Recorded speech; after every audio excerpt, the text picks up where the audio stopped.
Të nderuar shikues të Euronews Albania, përshëndetje. Mirë se erdhët në Balkan Talks. Në emisionin e sotëm do të fokusohemi tek realiteti kompleks politik në Republikën e Serbisë. Vendi aktualisht i është drejtuar zgjedhjeve politike të 17 dhjetorit, pra në këtë vend do të zhvillohen zgjedhjet parlamentare. Ne do të fokusohemi tek realiteti i brendshëm politik në Republikën e Serbisë, sigurisht dhe qëndrimi që forcat të ndryshme politike mbajnë ndaj dialogut mes Kosovës dhe Serbisë të drejtuar nga Bashkimi Evropian. Për ta bërë këtë bisedë, unë kam kënaqësinë që në lidhje direkte nga Beogradi të jetë zoti Đorđe Miketic, i cili është deputeti i Parlamentit të Republikës së Serbisë nga radhët e koalicionit opozitar së bashku Zajedno. Zoti Miketic, shumë faleminderit vërtet që gjetët kohë të bisedonit me ne. Unë e di që nuk është e lehtë të gjeni kohë kur jeni në kulmin e një fushate zgjedhore. Pikërisht, faleminderit për ftesën dhe përshëndetje nga Beogradi për teleshikuesit shqiptar. Faleminderit. Zoti Miketic, siç e përmendëm, ju sapo keni nisur fushatën elektorale. Pyetja ime e parë do t'ishte: cili është ndryshimi më i dukshëm që ju keni vënë re nga kontaktet që keni patur me elektoratin serb, duke e krahasuar atë me zgjedhjet e mëparshme? As you know, as I guess viewers in Albania know, after the May 3rd, when the tragic... Siç e dini, siç mendoj shikuesit në Shqipëri e din, pas datës 3 maj, kur ndodhën ngjarje tragjike në Beograd, kur pati të shtëna masive, më pas pati protesta, qeveria nuk bëri asgjë për të parandaluar, as për të marrë me këtë krizë që ishte vërtet krizë shoqërore. Njerëzit nuk ndihen më të sigurt. Pra këto zgjedhje vijnë pas dhe për shkak të kësaj proteste të madhe që patëm, kështu që gjithçka është ndryshe realisht. Pra tema kryesore është siguria, tema kryesore është normaliteti në jetën tonë, që nuk e kemi për të paktën 10 vjet. Dua të them si njerëz nga Ballkani, mendoj se e keni të njëjtën ndjesi, nuk kemi pasur kurrë një jetë normale në krahasim me ndoshta Evropën perëndimore. Por një jetë normale ju mund ta fitoni denjësisht, mund t'u siguroni fëmijëve tuaj edukimin normal, keni siguri, nuk keni nevojë të merreni me institucione të korruptuara, që mund të krijojnë normalitetin që kërkojmë dhe sigurisht. Këto janë tema, por tema kryesore është, siç quhet, edhe koalicioni ynë Serbia kundër dhunës. Of course, that's the subject, but the main subject is, and that's how our coalition is called, Serbia Against Violence. Zoti Miketic, ndërsa po përgatitesha për këtë intervistë, kam lexuar shumë artikuj që ju keni shkruar dhe tekste që keni publikuar në rrjetet tuaja sociale. Një fjali më tërhoqi vëmendjen. Ju keni thënë: Vučić e ka bërë situatën të tmerrshme për serbët, duke i bllokuar rrugën Serbisë drejt Bashkimit Evropian. Ne po përballemi me inflacion të tmerrshëm, kemi sanksione dhe ato quhen Aleksandar Vučić. Yeah, we believe so, and I mean majority of the people here in Belgrade, of course, and I believe in... Po, kështu besojmë. Shumica e njerëzve këtu në Beograd natyrisht dhe besoj se edhe në Serbi, besojnë se nuk ka sanksione të tepërta për Serbinë se sa Aleksandar Vučić. Ai çmontoi vërtet institucionet demokratike në Serbi që kishim ose që filluam t'i ndërtonim 30 vjet më parë. Tani nuk e dim sa votues kemi, nuk kemi media të lira. Ka shumë presion për votuesit, për gazetarinë e lirë. Pra është një situatë e tmerrshme për demokracinë në Serbi dhe me të vërtetë shpresojmë se do ta ndryshojmë këtë në këto zgjedhje. Change this on these elections.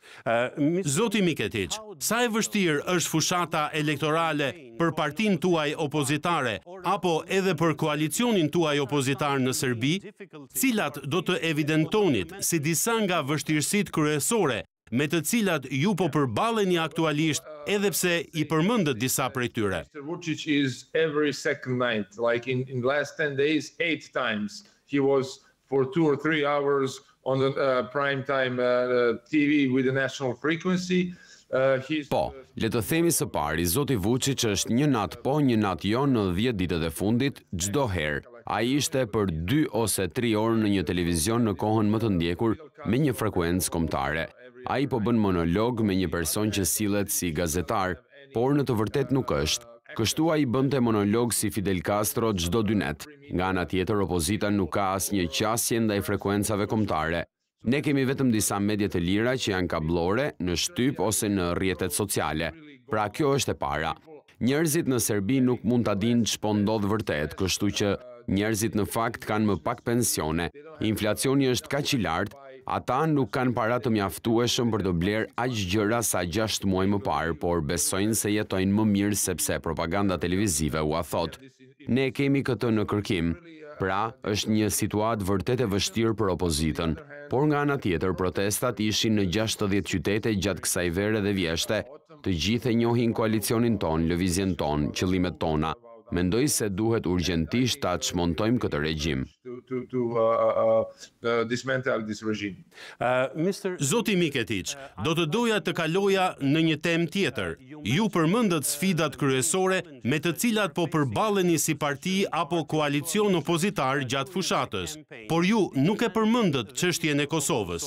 Pyetja ime direkte është: cila është pesha e Kosovës në jetën politike të Serbisë, pikërisht gjatë kësaj fushate elektorale? Unfortunately, everyone now is keeping silent about Kosovo, both regime and opposition. Our party is let's say. Fatkeqësisht të gjithë po heshtin për Kosovën, të dy, qeveria dhe opozita. Partia jonë është, le të themi, nuk jemi të lumtur ta shohim këtë. Ishim partia e parë në zgjedhjet e fundit një vit më parë kur thash, në rregull, duhet të ulemi në tryezë udhëheqësit e opozitës, ne kemi disa zgjidhje kreative, duam të flasim me njerëzit e Kosovës. Kemi disa projekte së bashku, duhet të gjejmë zgjidhje për të punuar së bashku, të udhëtojmë së bashku që njerëzit atje të fillojnë vërtet të jetojnë, sepse veçanërisht në pjesën veriore të Kosovës, siç e dini, jeta e tyre është e tmerrshme. Ata jetojnë midis Vučić, Radojčić dhe Albin Kurtit. Ata nuk e dinë se cili është më i keqi. Ky është problemi për ta dhe ne duhet të gjejmë një zgjidhje të madhe dhe të shpejtë për ta, por Vučić po bën gjithçka në dialog dhe me transparencë. Ndonjëherë ne dëgjojmë më shumë nga mediat e Kosovës dhe të Shqipërisë se sa nga mediat serbe për të ditur çfarë po firmoste ose çfarë po diskutonte në dialog. Pra kjo është vërtet një situatë e tmerrshme dhe duam ta ndryshojmë atë, por fatkeqësisht tani gjithçka është shtyrë deri pas zgjedhjeve. Until after the elections. Kuptoj. I hope, and that's our party stands. Shpresoj këto janë standardet tona partijake që do të vazhdojmë me dialogun që ky propozim evropian të fillojë sa më shpejt.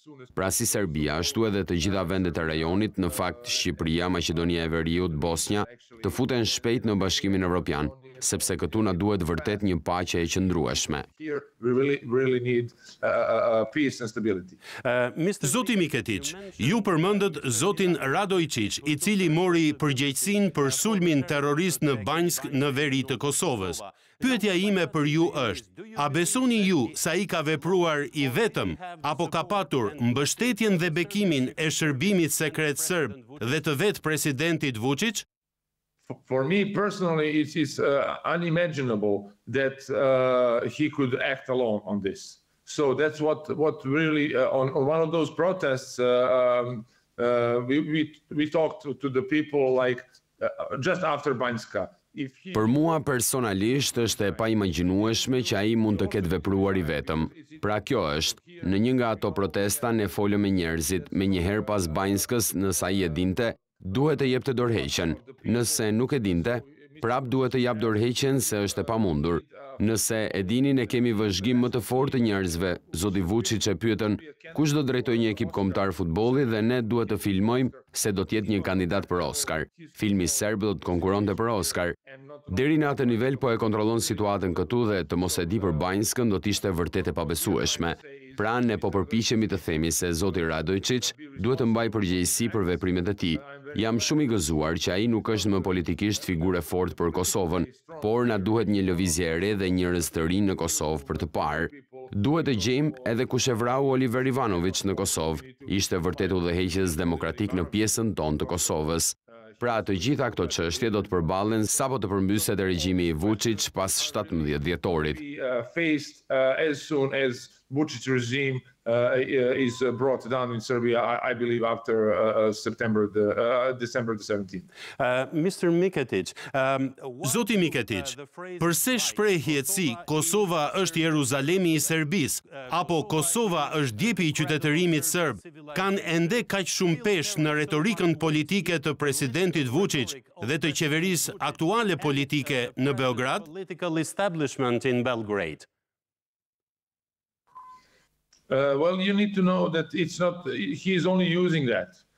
It's the feeling here in Serbia with this Kosovo. E po, duhet të dini se është ai thjesht po e përdor atë. Ndjesia këtu në Serbi me betejat e Kosovës, me legjendat dhe emocionet janë reale. Gjyshi im kishte një shtëpi në Pej, në Kosovë, e cila u shem pas vitit 99.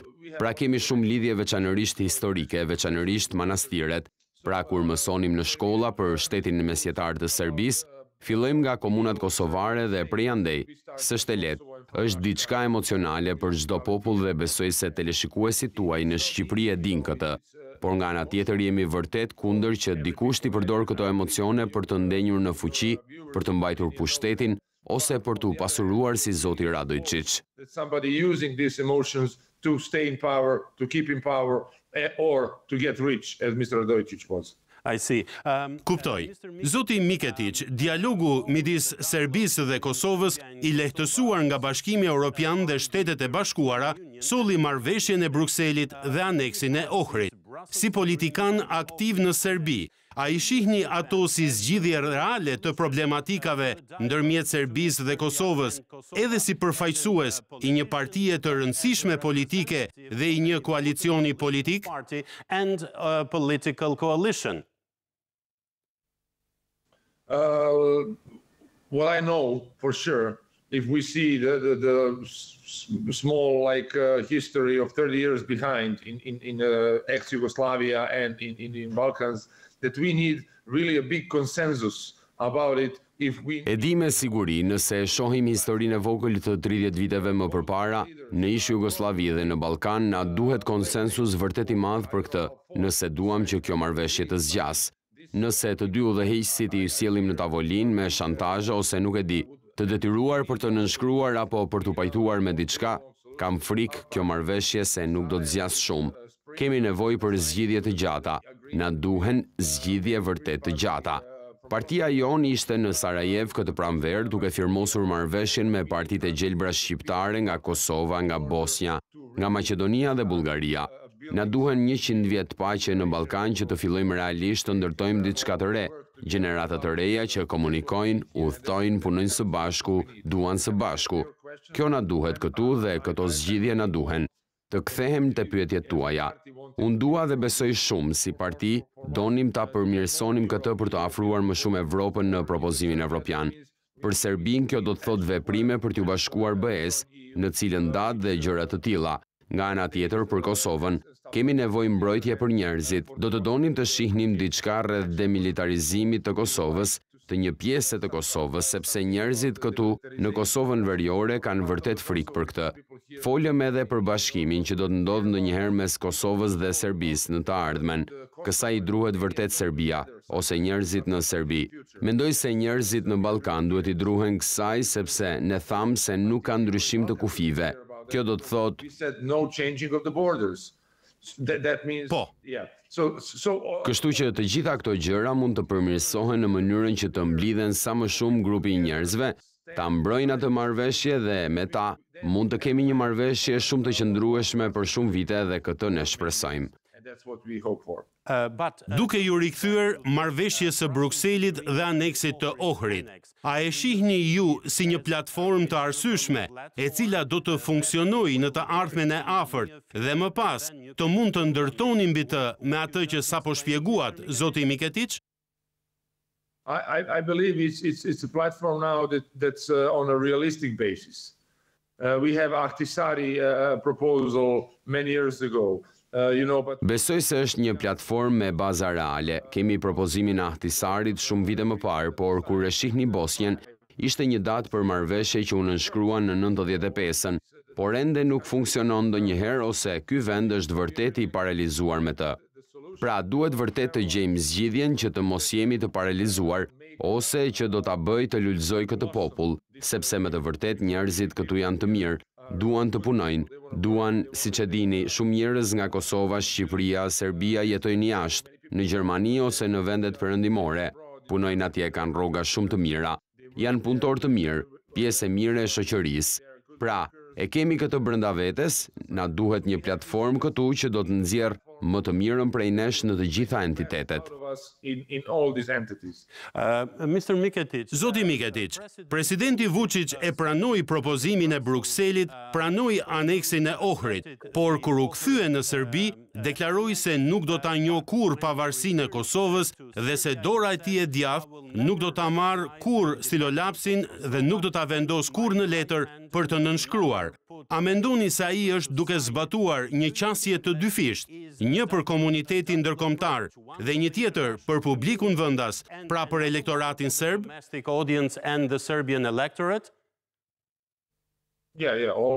Always. He's always doing that. If you read parallel... Po, gjithmonë, ai gjithmonë e bën. Nëse lexon intervista paralele për televizionin serb dhe jashtë vendit, shikon një njeri tjetër. Po, e dim këtë, por nga ana tjetër, kjo njohje e Kosovës si një shtet antar i plot është pothuajse e pamundur të ndodhë në një shumicë të madhe të njerëzve në Serbi. Kjo është ndjesia e tyre, por në një njohje nëpërmjet ndonjë instituti ndërkombëtar, nëpërmjet një partneri, në një projekt së bashku ose në forca të bashkuara për të shkuar në BE së bashku. Për këtë mund të punojmë në këtë program.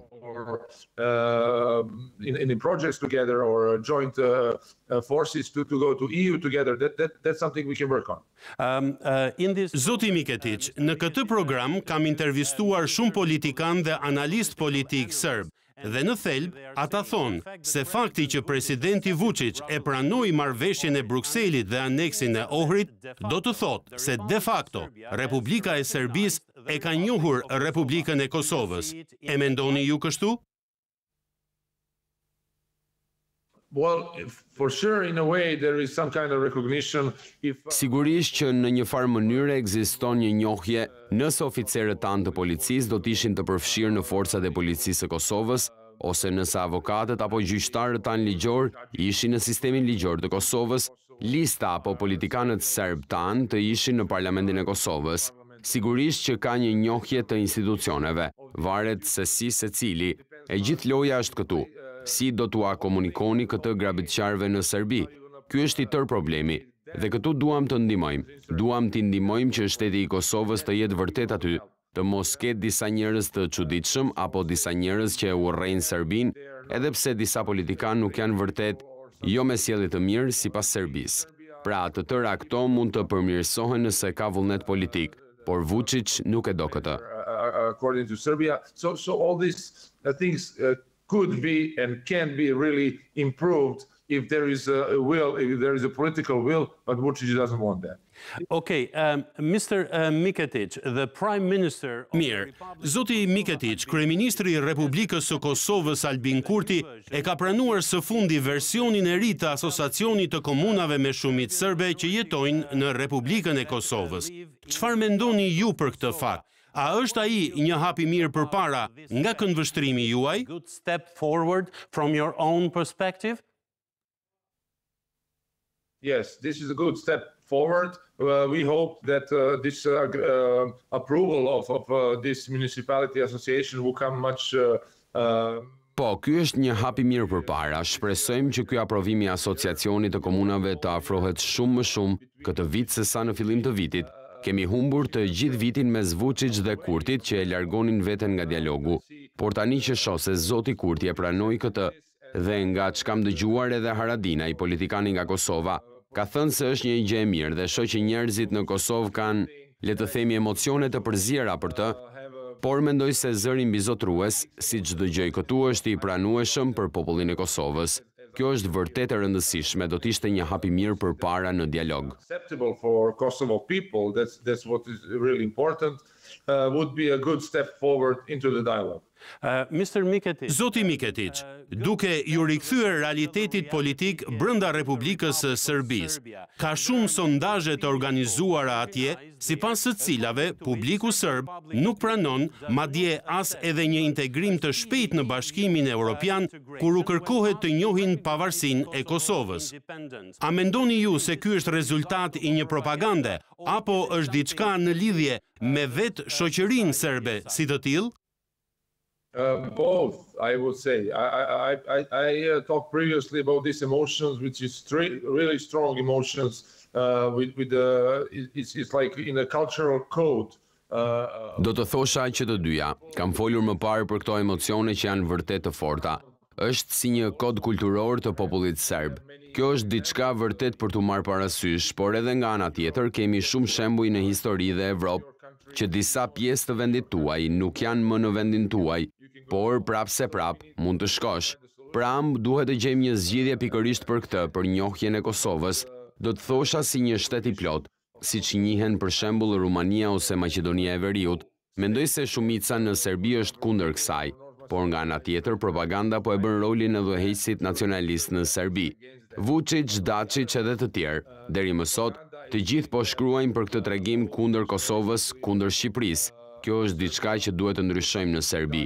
Duhet të flasim me Kosovën si pjesë e rajonit ton, si pjesë e forcave të bashkuara me Bashkimin Evropian, si partner dhe të gjejmë zgjidhjen si mund të jetojmë bashkë dhe të bashkohemi sa më shpejt në BE. That's something we need to change in Serbia. We need to speak with Kosovo as a part of our region, as a part of join forces to EU, as a part as a partners, and then find the solutions. How can we live together and join EU together as soon as possible. Një pyetje tjetër për këtë çështje, zoti Miketic, siç përmendët, ka shumë edhe parti politike opozitare serbe që aplikojnë qasje edhe më radikale në retorikën e tyre politike pikërisht për Kosovën. Si do ta shpjegonit ju këtë dimension? Regarding Kosova, how do you explain this dimension? Well, as you know, in a quarrel, it never goes alone. There is a lot of... Siç e dini, në kuorum nuk shkon kurrë vetëm, ka shumë retorikë urrëtjeje që vjen nga Kosova, kështu që ndonjëherë nga zoti Kurti personalisht. Njerëzit këtu e dinë për këtë dhe e dëgjojnë. Kështu po bëjnë këtë lloj fjalimi urrëtjeje dhe ping-pongu mes Prishtinës dhe Beogradit. Për fat të keq, kjo është gjë e mirë si për këto lëvizje politike nacionaliste në Serbi, edhe në Kosovë. Shpresoj që ne si rajon të kemi forcën për të vënë disa njerëz me besim, disa njerëz që do të flasim për të drejtat e njerëzit, që do të flasim për demokracinë, që ta kapërcejmë këtë retorik nacionaliste që po na pengon për 30 vjet në këtë rajon. Këtë po shpresoj edhe unë, prandaj jam pjesë e politikës. Over this nationalistic rhetoric that's are holding us down for 30 years now in this region. And that's what I'm hoping for, and that's why I'm in the politics. Mr. Miketic, you mentioned earlier the restrictions. Zoti Miketic, përmendët më herët pengesat me të cilat po përballeni në lidhje me mesazhet që doni të jepni, sepse media nuk është e lirë dhe kontrollohet nga presidenti Vučić dhe qeveria e tij. Kur ju flisni me njerëzit në Serbi për Kosovën, a ju dëgjojnë apo ende besojnë në atë që presidenti Vučić u thot, apo edhe politikanë të tjerë si Vuk Jeremić, apo edhe radikal të ndryshëm që kanë rol të rëndësishëm në politikën serbe të këtyre ditëve? Politicians who have an important say in the Serbian politics these days. Yeah, because we don't have free media, everything here is binary. Either you are for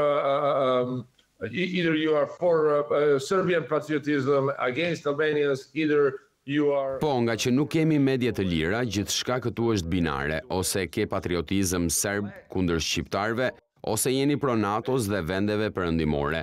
Pra mungesa e këtij dialogu është vërtet e keqe për njerëzit që nuk mund të dëgjojnë gjërat e mira që mund të sjellim. Për shembull, në parlament, kryetari i një partisë, Zelenović, ai ishte kryebashkiak i një qyteti të madh në Serbi. Ai ka bërë një projekt me komunën e Pejës. Familjet serbe dhe shqiptare në Pejë bashkuan forcat nga qyteti i tij. Futi disa projekte bujqësore në luleshtrydhe dhe më pas kur foli për këtë, Njerëzit atje që mësonin si të bëjnë luleshtrydhe të mira për 10 vjet, tani po fitojnë jetesën. Ata po jetojnë me ato projekte për të cilat foli. Është një shembull i mirë se si mund të punojmë së bashku, si mund të fitojmë së bashku dhe të jemi më të lidhur. Në parlament akuzuan për tradhtar, edhe kur përpiqesh të bësh diçka të mirë, ekziston kjo mbrojtje nacionaliste. Nuk ka rëndësi nëse Vučić apo dikush tjetër. Është situatë bipolare e njerëzve në Serbi, s'po na çon përpara. They told him he's a traitor. So even when you try to do something good, there is this nationalistic. It doesn't matter if it's Vučić or somebody else. This bipolar situation in Serbia is something that's not bringing us forward. There is widely accepted. Zoti Miketić, këto ditë po besohet gjërësisht shprehja, sipas së cilës presidenti Vučić po luan me Bashkimin Evropian dhe Shtetet e Bashkuara. Në të njëjtën kohë, ai është në marrëdhënie jashtëzakonisht miqësore me Rusinë dhe Kinën. Në këtë studio, në këtë program, vetëm pak ditë më parë, zhvillova një intervistë me Viola von Kramon nga Parlamenti Evropian. E citoj atë zonjë: "Nëse vendimi i Serbisë është të shkojë me Kinën dhe Rusinë, është në rregull. Ai është vendimi i Serbisë, por unë ende shpresoj se Serbia është e interesuar për një orientim drejt perëndimit. E di që politikisht, ju personalisht jeni politikan perëndimor dhe i përkisni një partie perëndimore politike. A mendoni ju se gjatë këtyre zgjedhjeve do të fitoni më shumë respekt nga opinioni publik serb për të ecur përpara me politikat tuaja?" Well, really, Serbia is a part of European civilization. And as you said, not only from the monasteries. Serbia është pjesë e qytetërimit evropian dhe siç thatë, jo vetëm nga manastiret në shekujt mesjetar, por nga kultura e vjetër që kemi në historinë tonë. Pra, këtu shumica e njerëzve thonë se duhet të shkojmë në BE, por prap janë të hutuar për shkak të propagandës nga kanalet kablore që thonë se Putin është i mirë, është miku ynë. Për shembull, vjet në shkurt kur Rusia pushtoi Ukrainën, gazetat këtu thanë: Ukraina pushtoi Rusinë. Kjo është situatë e çuditshme, kështu që shumica e njerëzve janë pro BE-s, sepse ka një vlerë vërtet të mirë të jetës, të punës atje, dhe kjo do t'i qetësojë njerëzit. Por kemi ngecur në këtë propagandë dhe për këtë arsye partia jonë dhe partitë e tjera pro BE-s duhet të çmontojnë këtë makineri propagandistike. Dhe gjithë kjo puna e protestës për t'ju rikthyer protestave Serbia kundër dhunës. Kërkesat e protestave, 5-6 kërkesa ishin për mediat e lirë. And the whole thing about this protest, coming back to the protest of Serbia against violence, the demands of the protest, 5 of 6 or 7 demands were about free media. Jemi pothuajse në fund të bisedës, zoti Miketić, ndaj pyetja ime përfundimtare për ju është: cilat janë pritshmëritë tuaja reale politike pikërisht në këto zgjedhje parlamentare? For these parliamentary elections, I hope there would be no incidents. Për këto zgjedhje parlamentare shpresoj të mos ketë incidente, që vota do të llogariten si normalisht, pra të mos vjedhin shumë vota, ta themi kështu. Pra, koalicioni ynë kundër dhunës do të ketë të njëjtën sasi vendesh si koalicioni i Vučić, sepse edhe ai po bën një koalicion. Edhe kjo thelbësore, kjo i ndryshon të gjitha në Serbi. Nga ana tjetër kemi zgjedhjet në Beograd po atë ditë. Partia e Vučić nuk do të udhëheqë më komunën Beogradase. Pra, ky është një fillim i ndryshimit të Serbisë dhe shpresoj të kemi disa lajme të mira, jo vetëm për njerëzit në Serbi, por për njerëzit në Kosovë, në Shqipëri dhe në të gjithë rajonin. Për këtë po shpresojmë. Some good news not only for people in Serbia, but for people in Kosovo and people in Albania and the whole region. That's what we're really cheering for. Mr. George Miketić, thank you. Zoti Miketić, ju falenderoj shumë vërtet për kohën dhe pikpamjet që ndat me ne. Shumë suksese në fushat dhe paqifat në zgjedhje. Faleminderit miku im. Të gjitha të mirat për teleshikuesit në Shqipëri. Faleminderit shumë. Të nderuar shikues të Euronews Albania, ishim me zotin George Miketić, deputet i Parlamentit të Republikës së Serbisë nga radhët e koalicionit opozitar Zajedno. Deri në takimin ton të radhës, nga unë Franko Egro, faleminderit për vëmendjen dhe miru takofshim.